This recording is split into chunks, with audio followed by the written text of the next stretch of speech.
Hello नमस्कार साथियों, स्वागत है आप सभी का सर्वज्ञ एग्जाम क्लासेस में। आशा करता हूं कि एकदम स्वस्थ और एकदम मस्त होंगे आप सभी और अपनी तैयारी को एकदम बेहतर कर रहे होंगे। और यूपी पुलिस कांस्टेबल के एग्जाम को देने से पहले मैं आपसे सिर्फ एक बात कहूंगा, इस प्रैक्टिस सेट को जरूर दीजिए। इसी के आधार पर पेपर आने वाला है गारंटी से। तो क्लास को स्टार्ट करते हैं, पूरी मेहनत के साथ पढ़िए जिससे कि आपका सिलेक्शन सुनिश्चित हो। तो पहला प्रश्न है आपके सामने, देखिए सामान्य ज्ञान का प्रश्न पहले आपके सामने है। राज्य विधानसभा में धन विधेयक किसकी पूर्व अनुमति से प्रस्तुत किया जा सकता है? ऑप्शन ए राज्य का राज्यपाल, राज्य का मुख्यमंत्री, विधानसभा का अध्यक्ष। ऑप्शन डी राज्य का वित्त मंत्री। ध्यान रखना है, राज्य का राज्यपाल ही राज्य के विधानसभा में धन को विधेयक की अनुमति दे सकता है। ठीक है, यस सर। प्रश्न नंबर 2 की बात करते हैं। क्वेश्चन नंबर 2, पंडित भीमसेन जोशी के क्रियाकलाप का क्षेत्र क्या है?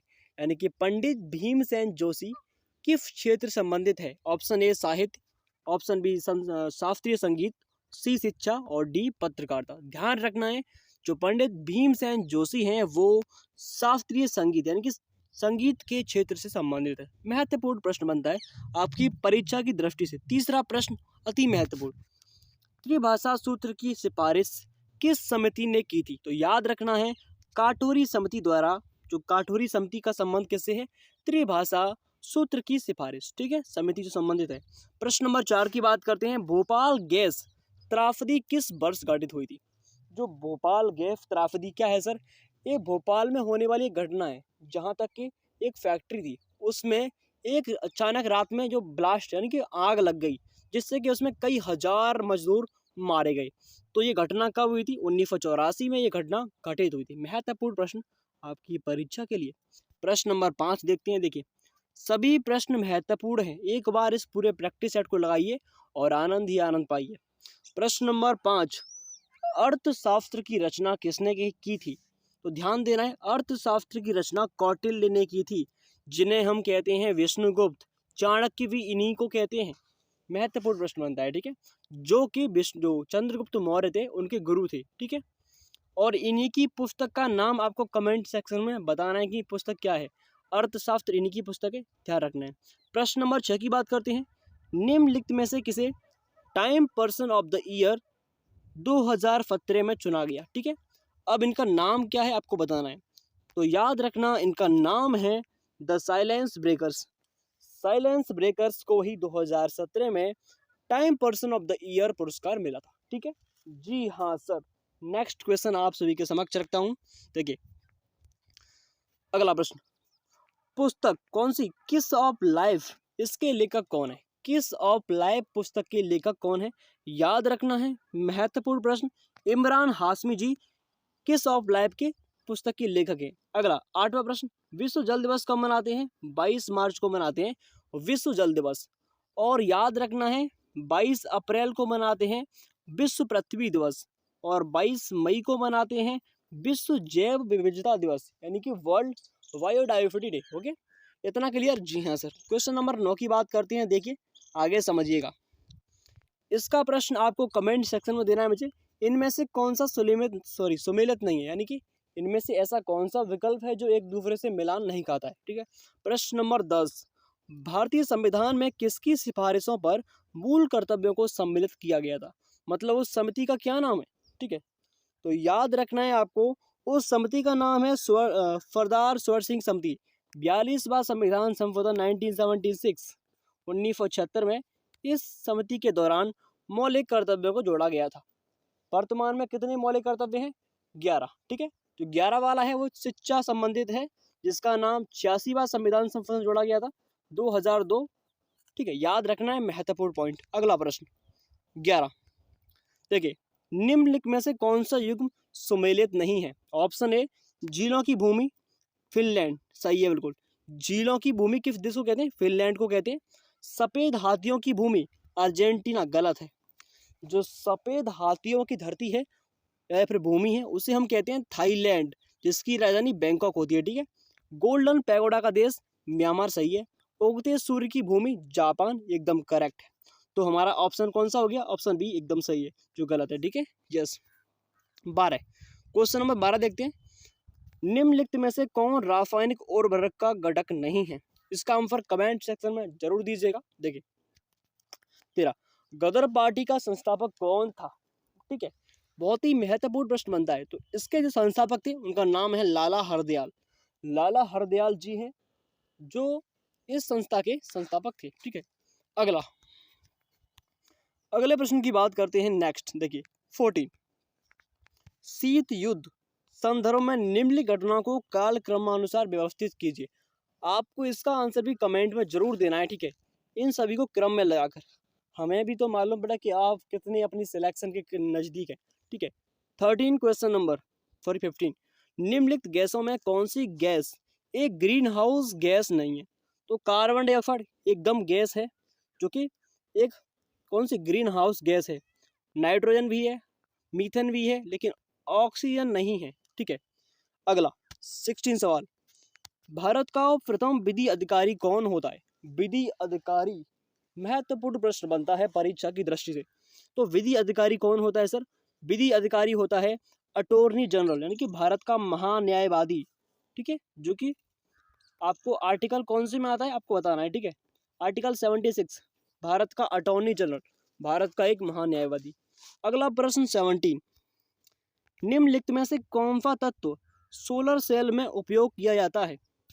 तो याद रखना है जो सिलिकॉन होता है, कौन सा सिलिकॉन जो तत्व होता है वो सोलर सेल में उपयोग किया जाता है।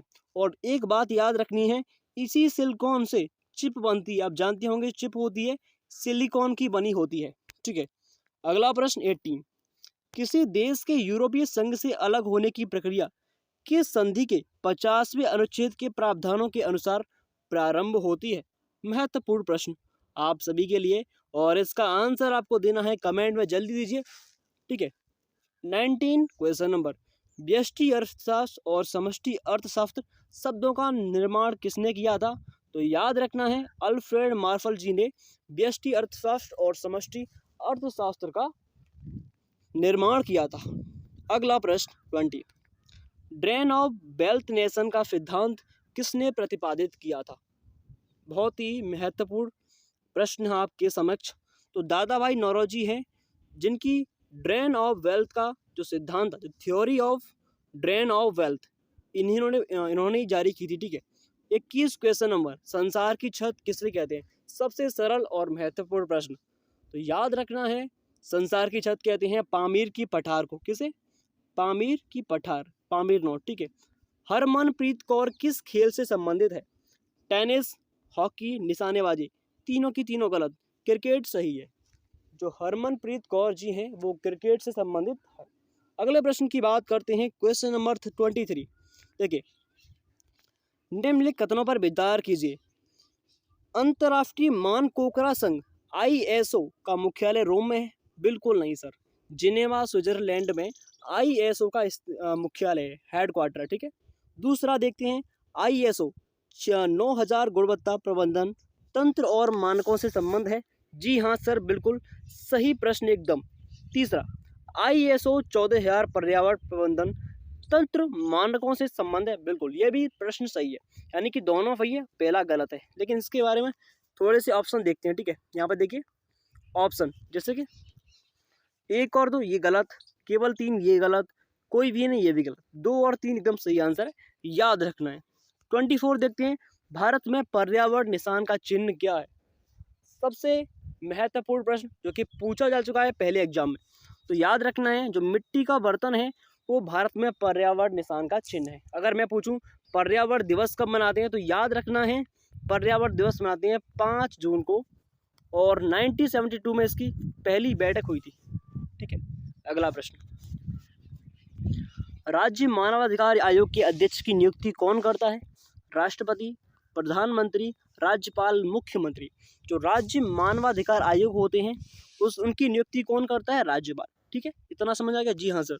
अगला प्रश्न 26, प्रथम पंचवर्षीय योजना में सर्वोच्च प्राथमिकता किसे दी गई थी? कृषि को, उद्योग को, व्यापार या फिर वाणिज्य को? तो याद रखना है सबसे महत्वपूर्ण है 1951 में पहली पंचवर्षीय योजना शुरू हुई थी जिसमें कृषि पर जोर दिया गया था। जो खेतीबाड़ी होती है उस पर जोर दिया गया था, और इसके साथ साथ उसके जो अध्यक्ष थे पंडित जवाहरलाल नेहरू थे, और उनके साथ गुलजारी लाल नंदा भी थे। याद रखना है सबसे महत्वपूर्ण प्रश्न। और जो भारत की पहली पंचवर्षीय योजना है उसे हेरोड डॉलर डोमर, इसका नाम यही है, योजना के नाम से जाना जाता है, ठीक है। हाँ, और दूसरी योजना होती है 1961 में, उसे पीसी महालोवेस मॉडल के नाम से जाना जाता है, ठीक है। अगला 27, किस देश के साथ भारत ने 20 जनवरी 2017 को नई दिल्ली में प्रथम द्विपक्षीय सामरिक में भाग लिया? तो याद रखना है संयुक्त अरब अमीरात, जो यूएई है, यूनाइटेड अरब अमीरात, उसके साथ 2017 में भारत ने द्विपक्षीय सामरिक अभ्यास किया, ठीक है। अगला वार्ता की थी। अब 28, अगला प्रश्न पढ़ते हैं। देखिए, निम्नलिखित में कौन सा एक भारत का राष्ट्रीय जलीय प्राणी है? सबसे महत्वपूर्ण प्रश्न। तो याद रखना है गंगा जी की डॉल्फिन जो है, वो गंगा में पाई जाने वाली डॉल्फिन क्या है? ये राष्ट्रीय जलीय जीव है भारत का, ठीक है। अगला प्रश्न आप सभी के समक्ष रखता हूँ। 7वें वेतन आयोग की सिफारिश किस तिथि को लागू हुई थी? तो याद रखना है 2 अक्टूबर 2015 को 7वीं जो वेतन आयोग की सिफारिश है वो उस दिन लागू हुई थी, ठीक है। अगला, पेलिकन बोर्ड फेस्टिवल 2018 का आयोजन किस राज्य में हुआ? इसका आंसर आपको देना ही पड़ेगा कमेंट सेक्शन में। 31, अफ्रीकी विकास बैंक की 52वीं वार्षिक बैठक का आयोजन किस स्थान पर किया गया? ये भी प्रश्न महत्वपूर्ण बनता है। अफ्रीकन डेवलपमेंट बैंक, तो इसकी 52वीं वार्षिक जो बैठक का आयोजन किस शहर में हुआ था? आपको जवाब जरूर देना है। 32, निम्नलिखित साहित्यकार उनकी रचना में कौन सुमेलित नहीं है? तो याद रखना है, देखिए, केशवदास रसिकप्रिय सही है, प्रेमचंद्र की कर्मभूमि ये बताना ये एकदम सही है, महादेवी वर्मा यामा ये सही है, जयशंकर प्रसाद ये सही नहीं लग रही है, इसका मुझे कंफर्म नहीं पता है, अब आप कमेंट में जरूर इसका आंसर देना। 33, पश्चिम में कौन सी नदी काफ़ी हद तक उत्तर प्रदेश की सीमा निर्धारित करती है? तो याद रखना है उत्तर प्रदेश में सबसे सीमा को कौन सी चंबल नदी है जो पश्चिम साइड में बहती है, ठीक है, उत्तर प्रदेश की। अगला प्रश्न आपके सामने है। देखिए, प्रदेश में सबसे महत्वपूर्ण प्रश्न जो पहले पूछा गया था और अब भी पूछा जाएगा, उत्तर प्रदेश में सबसे पहले पश्चिम बिहार की स्थापना, मतलब कौन से पश्चिम बिहार की स्थापना की गई थी? तो याद रखना है जो नवाबगंज पश्चिम बिहार है जो कि उन्नाव जिले में है, वो पहला उत्तर प्रदेश का पश्चिम बिहार था। अगला 35, पूर्वी पश्चिम और उत्तर दक्षिण कॉरिडोर 6 लेन के राष्ट्रीय राजमार्ग को एक दूसरे से अलग करते हैं, वो कौन सा स्थान है? झांसी। कौन सा है सर? झांसी। अगला प्रश्न आपके सामने 36, दिल्ली का नया राज्यपाल नियुक्त किसे किया गया है? अब आएगा मजा क्वेश्चन में, देखना है। जो अनिल बैजल जी हैं जो दिल्ली के नए राज्यपाल नियुक्त किए गए थे अभी 1 साल 1.5 साल पहले, तो याद रखना है अनिल बैजल। 37, फरवरी 2018 को इंटीग्रेटेड टेस्ट रेंज चांदीपुर से पृथ्वी सेकंड का मिसाइल का सफल परीक्षण किया गया, इसकी मारक क्षमता कितनी है? तो याद रखना है 350 किलोमीटर इसकी मारक क्षमता है। अगला प्रश्न, हाल ही में राष्ट्रीय कैडेट फॉर एनसीसी का महानिदेशक किसे नियुक्त किया गया? आपके सामने 4 ऑप्शन है, इनमें से आंसर कमेंट में जरूर छापना है। हर्षचरित निम्नलिखित में किसके द्वारा लिखी गई थी? हर्षचरित किसके द्वारा सर? बाणभट्ट के द्वारा। अगला प्रश्न, शून्य के सिद्धांत को किसने प्रतिपादित किया? आर्यभट्ट ने। किसने? आर्यभट्ट ने सर्वप्रथम शून्य का खोज किया, यानी कि जीरो को सबसे पहले किसने खोजा? आर्यभट्ट ने। अगला प्रश्न आपके समक्ष है, देखिए, हनुमान का पर्यायवाची शब्द कौन सा नहीं है? इनमें से जो हनुमान जी है उनका पर्यायवाची शब्द कौन सा नहीं है बताना है। तो याद रखना है पवन सुत हनुमान जी को कहते हैं, मारुति नंदन भी नहीं कहते, लेकिन विनायक कहते हैं श्री गणेश को। तो हमारा ऑप्शन बी एकदम करेक्ट है, जो कि एकदम नहीं है, ठीक है। पक्षी का पर्यायवाची शब्द कौन सा होता है? शार्दूल, उरग, बिहग, वृंद। ये तो बहुत ही ईजी है भाई, बिहग भी कहते हैं, बिहंग कहते हैं पक्षी को, और शार्दुल भी पक्षी को कहते हैं। अब इन दोनों में से आपको बताना है कि आंसर कौन सा है, मैं आप पर छोड़ता हूँ, ठीक है। 47, देखिए, तनय सुत आत्मज पर्यायवाची शब्द है किसके हैं?